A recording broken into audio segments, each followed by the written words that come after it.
Hello everyone, welcome again to CS 670 Visual Analytics. This is our second week lecture, lecture 2.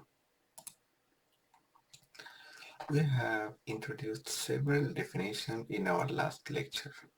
One of the concepts was big data. It seems like there is a hype of big data nowadays. Everyone is talking about it. In our course, we will discuss how visual analytics is related to the big data. As I have said earlier, as human, we are not that good at interpreting rows of data ourselves. We need visual analytics to describe the big data. In other words, visual analytics explain the underlying meaning of big data as it can be very large and unstructured.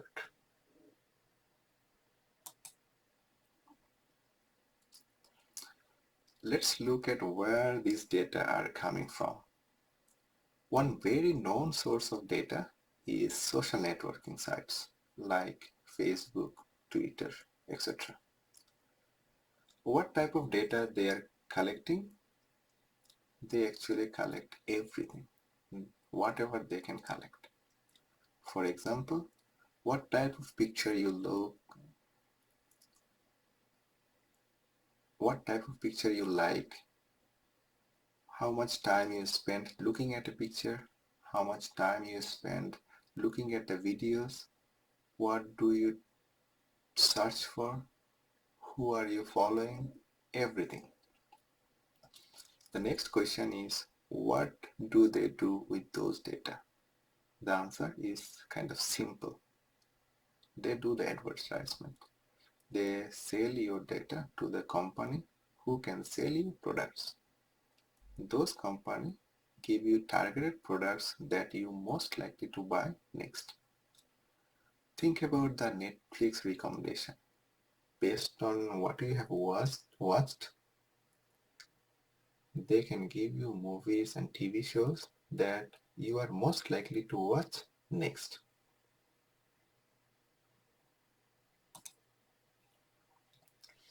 Until now, we are talking about data, which can be simply defined as facts and figures. However, one thing to remember that single piece of fact on its own does not do anything good, or it is not that useful.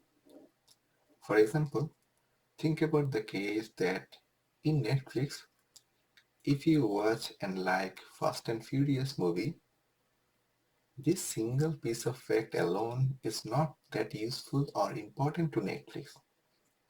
However, if 10,000 people like Fast and Furious, then Netflix can look at what other movies they watched, and based on the information, now Netflix can recommend that information to the people who may watch those movies next. And this is called the information. Information is kind of what you get when you process, organize, and interpret the facts. A very important distinction you need to remember is we have data, huge amount of it. However, those data are not useful until we get some information out of it.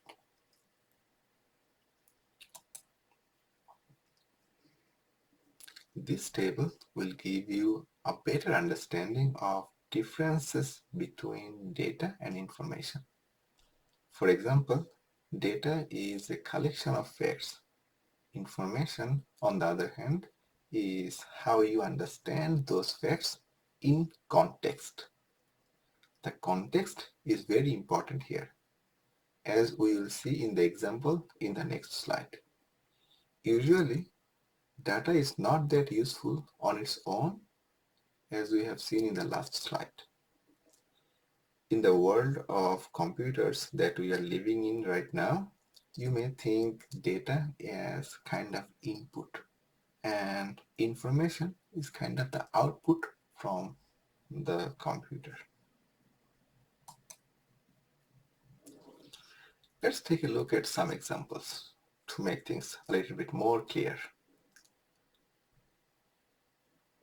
If you are given each individual homework and test grade of a student in a class separately, then those facts may or may not mean anything to you. For example, 20 out of 20 on a test or a homework might mean that this student is a good student, or it might also be the case that the question was very easy, like your homework question 1. However, if you have all the grades, you may find out the average grade for each class, and you may come up with a conclusion whether the student is a good or average student. Another example can be typing, let's say, cat videos in your computer search engine.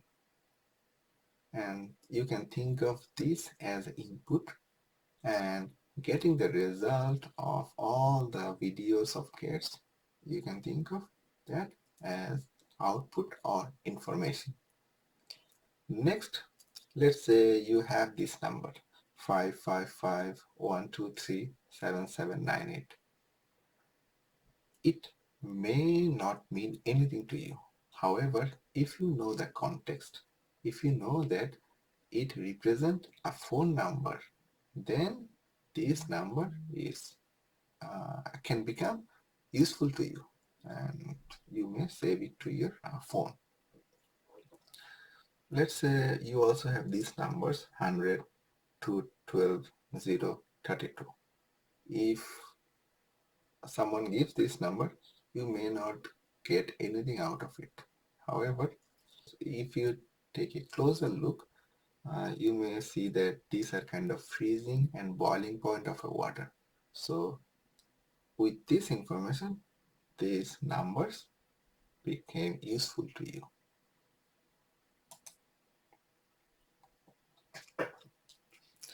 Next part of the big data is analytical reasoning. So what is the analytical reasoning? Analytical reasoning is kind of a framework that are built on the visual analytics technology. Analytical reasoning can be useful for threat analysis, how to prevent it, or how you want to make your response for a threat that you may face in future.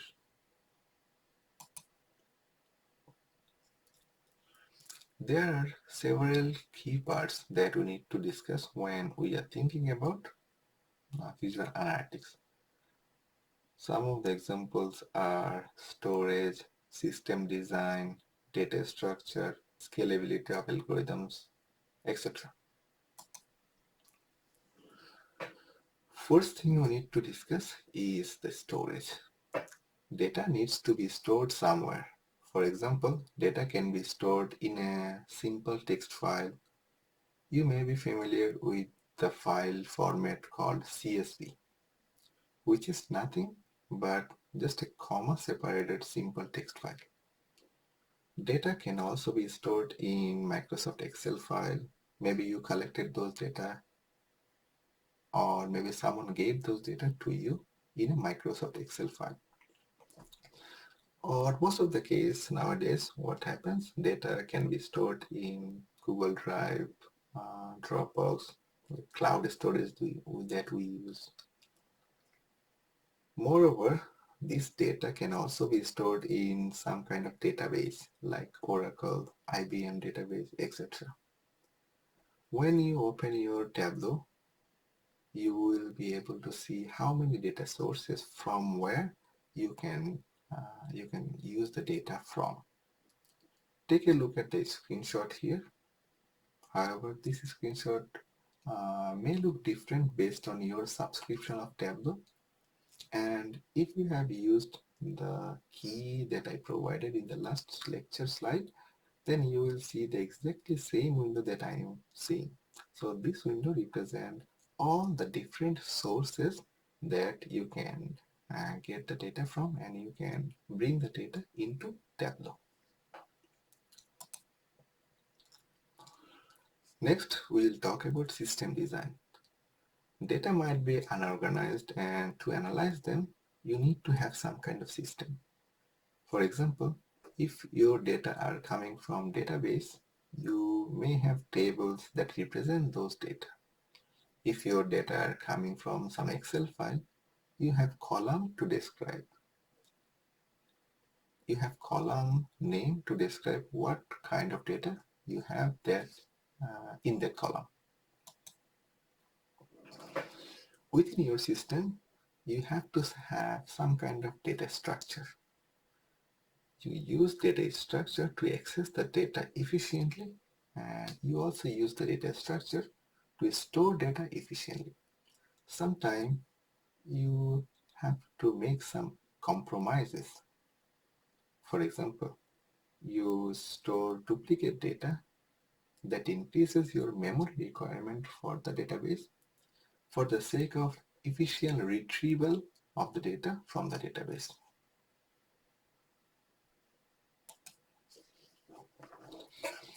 Scalability of algorithm is kind of a general idea, not just related to the visual analytics or our course. And it is a very important concept.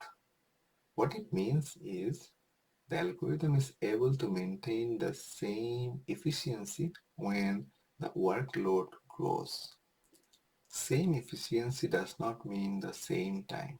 For example, if you are calculating the average from a column of a table, and no matter how many entries the column has, whether it is 100,000 entries or 1 billion entries, the algorithm should be able to process them in a reasonable amount of time. It is obvious that 1 billion entry will take more time than the 100,000 entries. However, the algorithm should not fail when it is trying to process 1 billion entries. It is also very important to choose the appropriate visual tools. In some contexts, sometimes some tools are more appropriate than the other. For example, to show a percentage data, you may want to use a pie chart, then a histogram. Similarly, to show some frequencies, bar chart is maybe the better choice than a pie chart. There are numerous number of statistical techniques available. For example, regression, mean, median, standard deviation, and lot more. What you have to do, you need to choose the right one for the analysis that you are doing. You need to understand the strength and the weakness of the available techniques. For example, let's say you are looking at the mean salaries of a company to determine whether the employees are getting paid fairly or not. Having a bigger means does not mean that employees are actually getting fairly. Can you think of a reason why this might be the case? And you may pause the video here and try to come up with your answer.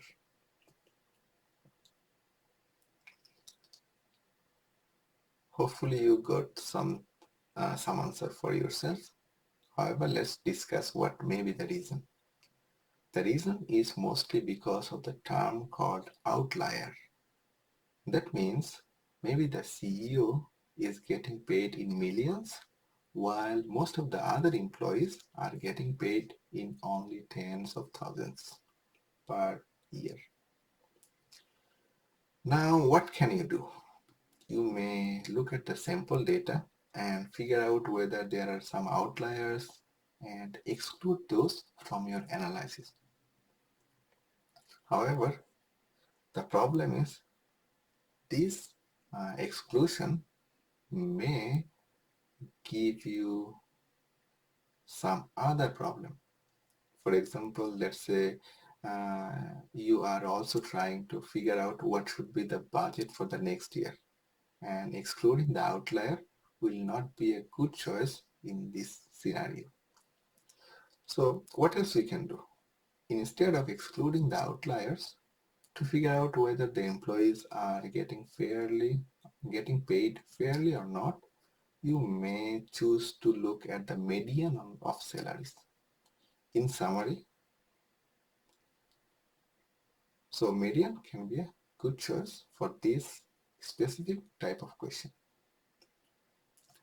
In summary, there are a lot of options for statistical techniques, and when it comes to the analysis, you have to make your choice based on what you need.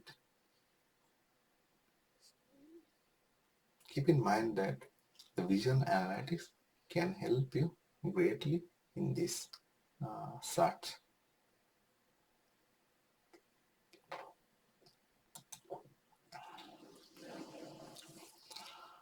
Next, data integration. Data may come from more than one sources, and you need to integrate your data seamlessly. Some part of your data may come from a database. Some part of your data may come from an Excel sheet that you got from other people. Now, Tableau can help you greatly integrating your data into one seamless storage of data.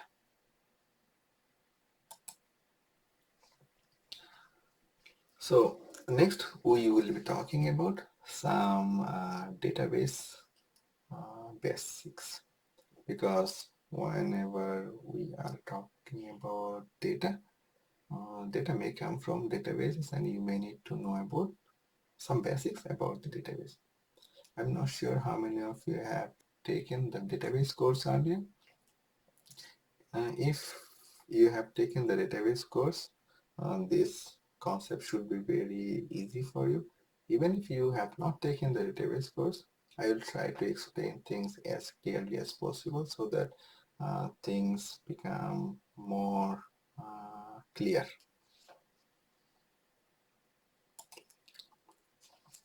So first concept we will be talking about is called the Relational Database Management System. So what is the Relational Database Management System, or RDBMS? RDBMS is a database management system that based on a relational model that was proposed by E.F. Codd. In the relational data, the data you have are stored in relations, and mostly those relations are known as tables. And in a table, those data are represented or stored in something called tuples or rows. So RDBMS is used to manage relational database. Relational database is kind of a collection of organized set of tables that related to each other, and from which data can be accessed very easily and efficiently. For today's world, relational database is the most used database nowadays. However, there is a newer concept coming that is called the NoSQL database. There are pros and cons for these two type of databases. However, in this course, we will be mostly talking about relational database.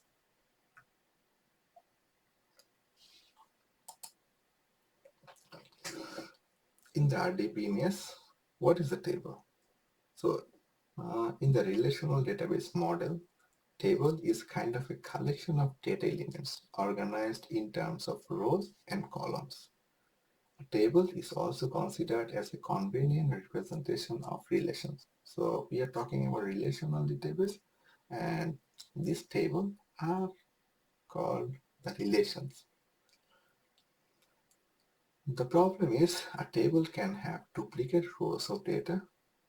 However, in a true relation, you cannot have any duplicate data. In the relational model, you may think the table as kind of a simplest form of data storage. Here we are seeing a table which store data about employee. Next concept we will be talking about is called tuple. Tuple is a single entry in the table. So you may think about this entry. The name of the employee is Adam. The age is 34. The salary is 13,000. So this whole entry is called a tuple. What is the attribute? Table consists of several rows, and each record or rows can be broken into several smaller parts that are known as attribute. So for example, here we can see that data are stored in rows. Each row keeps tracks of data that represent one employee. However, if we take a look at the column, we see the name. The column is name. Column has some attribute called name and age and salary. So what the attribute is? Attribute represent what type of data will be stored in one column. For example, in the name column, we will only store the names. In the age column, we will only store the age of name of employees. When an attribute is defined in a relation or table, it is defined to hold only certain type of data or values, which is known as the domain, attribute domain. So what it means is, for a single attribute in that column, you will only hold some specific type of data. For example, name will not contain, the name attribute or name column will not contain age of the employee, or a name column will not contain address of the employee. If this happens, this is kind of a violation of the relational database model.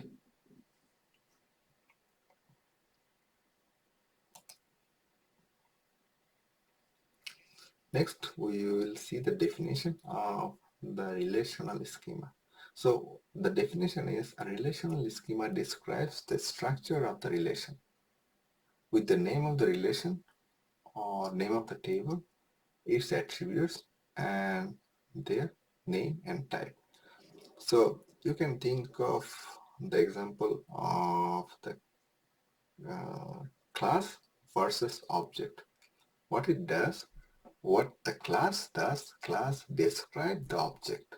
And in the similar analogy, the relational schema describes the whole table. What it means is, the schema will describe what type of what are all those columns and what type of data those columns will contain, those sort of information. Next, we will be talking about relation key. In the real world application, number of tables required for sorting data is huge. Number of tables required for storing the data is huge, and the different tables are related to each other as well. Also, tables store a lot of data in them. Tables are generally extends to thousands of records stored in them, unsorted and unorganized. Now, to fetch any record from such dataset, if you want to retrieve some record from that dataset, you will have to apply some conditions. But what if there are duplicate data present, and every time you try to fetch some data by applying certain condition, you get wrong data.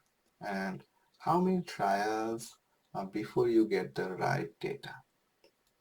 To avoid all of this, there is a concept called relational keys, and keys are defined so that you can easily identify any rows of data in the table.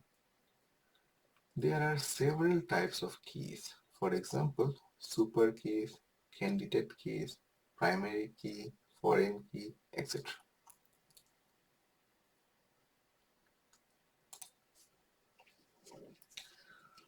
Super key.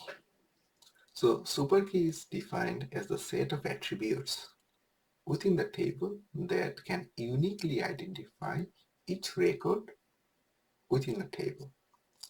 Super key is kind of a superset of candidate key. We will talk about what the candidate key in the next slide. In the table that we defined earlier, the super key may include the student ID,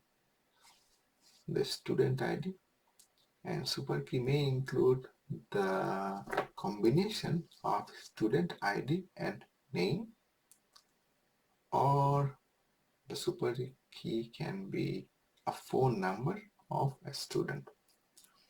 The first one is pretty simple to understand. The student ID, these can uniquely define one student even if their name are same. For example, if we are talking about student number, ID number 2, that means we are talking about the student whose name is Ekon and whose phone number is 999116567 and age is 19. We are not talking about the Ekon in the first row. Next comes the combination of student ID and name. As we have seen, student ID can uniquely identify one student. Adding the name will identify the name even more. So if we are talking about student ID 2 name Akon, that means we are talking about this student, not the first one. Finally, a phone number for every student may be unique, most likely. And phone number can uniquely identify one student. For example, if we are talking about a student whose phone number is 98767233452, then we are actually talking about the first student. We are not talking about the second student or any other student. So these all are called super key. Super key are the key or attributes or combination of attributes that can uniquely identify any student or any data in the table. Next, the candidate key. So the candidate keys are defined as kind of a minimal set of fields which can be uniquely identified each record in data. It is an attribute or set of attributes that can act as a primary key. And again, what is a primary key? We'll talk about the primary key in the next slide.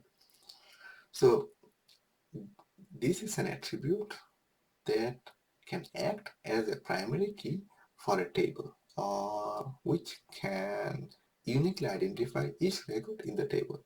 There can be more than one candidate key. What it means is there can be more than one attribute using which we can uniquely identify each record.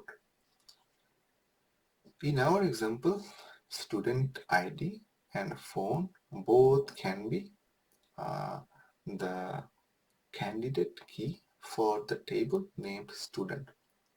There are some constraints on the candidate key. So those constraints are A candidate key can never be a null or empty, and its value should be unique. If it is not unique, we will not be able to find out which record we are talking about. There can be more than one candidate key for a table. So there is no restriction that how many candidate key there can be. And finally, a candidate key can be a combination of one or more, two or more attributes or columns. Now let's talk about the primary key. So what the primary key? Primary key is kind of the one choice from the candidate key that is most appropriate to become the main key for a table. As the primary key is also the candidate key, the primary key can uniquely identify each record in the table. So if we take a look at the table, student table here, we can choose to make the student ID as the primary key. So this is kind of a choice from us. Not this is not something default. You have to make a choice, and your choices are coming from the candidate key.